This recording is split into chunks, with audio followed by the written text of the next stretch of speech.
Good morning! It's Saturday once again, 11 o'clock, and welcome to Medical Pearls. Okay? Ito po ay ginagawa natin every Saturday. Bibigay tayo ng kaalaman tungkol sa mga problema ng ating kalusugan sa urology or urology-related na problema. Ito po yung mga problema sa daanan ng ihi, from kidney, ureter, bladder, and lumabas sa urethra, and sa sexual genital organs or sexual organs ng mga lalaki. And ito na naman po tayo. Welcome, welcome. Pero bago magsimula, shout out muna tayo sa ating mga kaibigan, si Mark, and of course, si Christine. And welcome! Shout out kay Ruben Inocencio. June, thank you very much for watching. Hello, hello, hello. And of course, nandyan si Nidis and si Cesar. Okay, maya-maya hintayin natin sila. And tuloy muna tayo sa ating topic for today, which is, next slide please, genital rashes. Or tinatawag natin sa Tagalog na hadhad. Kayo ba'y naranasan ng magkaroon ng hadhad? This is not a very serious problem, but it's a very disturbing problem. Hindi ho kayo mamamatay dahil sa hadhad, pero hindi ho kayo mapapakali. Okay, so naisipan namin na pag-usapan din natin dito yung mga problemang ganito. Dahil po ito ay kadalasan malapit sa genital organs ng mga lalaki and sa babae rin meron din. So napili po namin itong topic na ito for this Saturday. Okay? So next slide please. So yun nga po, kadalasan ang hadhad or genital rashes ay tumutubo doon sa mga singit-singit. And kaya po napili natin dito as a urologist. Siyempre, kasama ko ito sa mga nakikita naming mga problema sa kalusugan ng isang tao. Okay? Which is, kadalasan nahihiya sila. Kaya kailangan din po natin na pag-usapan ito. Okay? Next slide. Si Miss Oxon, shout out tayo dyan. Hello, thank you very much for watching. Yan. So, ano po yung hadhad? Okay? Ito po yung iba-ibang causes ng hadhad. Ito po yung mga rashes sa singit-singit natin sa genital area. Number one, pwede ho ito yung jock itch sa English or secondary to tinea cruris. Pangalawa, pwede ring scabies or mite bites kasi gustong-gusto din sumisingit ng mga mites sa ating mga singit-singit. Okay? Number 3, pwede ring contact dermatitis. Okay? Pag kayo po ay mabilis magkaroon ng allergy, pwede po ring magkaroon ng mga problema o kati-kati doon sa ating singit. And number 4, yeast infection or candidiasis. Pwede rin po dahil pag mababa ang inyong immune system or kayo ay isang diabetic. Minsan ho, mabilis tayo magkaroon ng yeast infection. Okay? So, marami hong klase ang hadhad or genital rashes. Depende ho sa kanilang source or kung ano ang nagkukos ng kati-kati ng mga to. Okay? So, pwedeng jock itch or tinea cruris, pwedeng scabies or mite bites, pwedeng contact dermatitis or allergy sa sabon, sa kung ano-ano yung mga pinapahid natin, and number 4, yeast infections. At marami pang iba. Kailangan lang, pag nagkaroon ng kayo ng ganito, treat ka agad, mapatingnan nyo kagad sa doktor para magamot at hindi kayo naiistorbo and hindi ito lumala. Okay? So, hello, hello. 16. Shout out naman dyan. Okay. Next. June. Kadawas. My friend from Australia. Hello? Ito ba'y naranasan mo na? Katulad ng pangangati or itchiness. Rashes sa mga singit-singit. Dahil dito kakakamot, nagkakaroon ng burning sensation.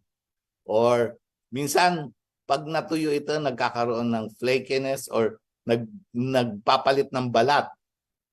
Okay? Then, nagkakaroon minsan, nagsusugat-sugat na yung skin cracking. I think lahat tayo nagkaroon na ng ganito. Ang ano lang is, kailangan lang maagapan para hindi ito lumalala. Okay? Next slide. So, ano po yung mga predisposing factors o bakit madalas nagkakaroon kayo nito? Number 1, constant exposure to warm and moist environment. Pag kayo yung laging nakabilad sa araw, pinagpapawisan, napupunta ang pawis doon sa mga singit-singit, sa may genital area, sa kilikili, yon. Pwede tayo magkaroon ng mga ganitong problema. Pangalawa, obesity. Yung pagtayo ay mataba or yung hita natin ay nagsasara na, nagpo-contact, yun, pwede rin. Number 3, katulad ng sinabi ko kanina, diabetes. Dahil ang mga diabetic, bumababa ang resistensya and they are prone to infection. And number 4, yung mahilig sa tight clothings or masisikip na damit, na underwear. Yun, nagkakaroon din sila. They are predisposed to developing genital rashes. Okay? So yun po, exposure to warm and moist environment, obesity, diabetes, tight clothings. And of course, pagkamot ka ng kamot. Okay, next slide. Hi Irma! Shout out naman dyan. Pakisabi kay Maris kung kailan siya uuwi. Yan. Then, paano po? Marami ho ba nagkakaroon ng ganito? According to the records, 16.7% ng hadhad o ng mga kati-kati ay tinea cruris. Okay. 5.15% ay due to scabies. But all of these statistics are underreported. Marami ho talaga nagkakaroon ng ganitong problema. Ang problema nila, hindi sila nagpapakonsulta. Hinahayaan lang nila or tinitiis lang nila kasi hindi naman ito nakakamatay. Ang problema, nakakaistorbo to sa iyong daily activities, sa inyong daily trabaho. Okay? Imagine, kakain ka na lang, magkakamot ka pa. Yan. So, next slide. So, paano ho nalilipat to? Paano kayo nagkakaroon? Siyempre, for non-infectious, yun po yung allergy, yung warm environment, nakukuha yan. Pero for infectious problems, nakukuha natin to sa skin-to-skin contact and prolonged close contact. Yung lagi kayo maghawak, malagi kayo magkadikit. Yun, nakahawaan nyo ang isa't isa. Lalo na pag nagpapalitan kayo ng underwear or kahit t-shirt or pantalon, magkakahawaan kayo. Then, contact exposure to warm, damp environment. Katulad ng sinabi ko, pag lagi kayong pawisin, laging basa ang inyong singit-singit, yun, pwede kayong magkaroon ng mga ganitong problema sa kalusugan. Okay? So, Number one, avoid na sa mga ganito. Next slide, please. Pag may problema ganito, of course, lumapit na kayo sa pinakamalaming doktor. Kahit na sinong doktor, kaya niya hong mag-treat o maggamot ng problemang ganito. Yung mga hadhad, mga skin rashes, genital rashes. Kaya ho ng kahit na sinong doktor yan. But if the condition persists, go to a specialist. Unang-una, pwede kayong pumunta sa specialista sa balat, dermatologist. Pangalawa, specialista sa genital area. Pwede sa urologist, pwede sa OBGYN. Pangatlo, pwede kayong pumunta sa infectious disease specialist.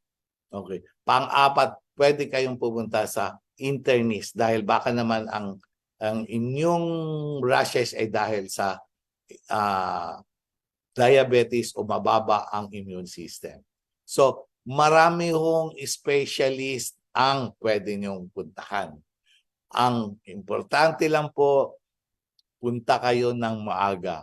Huwag niyong hintayin na kalahati na ng inyong katawan or buong katawan na ay apektado ng hadhad or ng rashes. Okay? Huwag kayong mag-suffer. Huwag niyong tiisin. Lumapit na kagad kayo sa doktor hanggat maliit pa yung ang inyong rashes.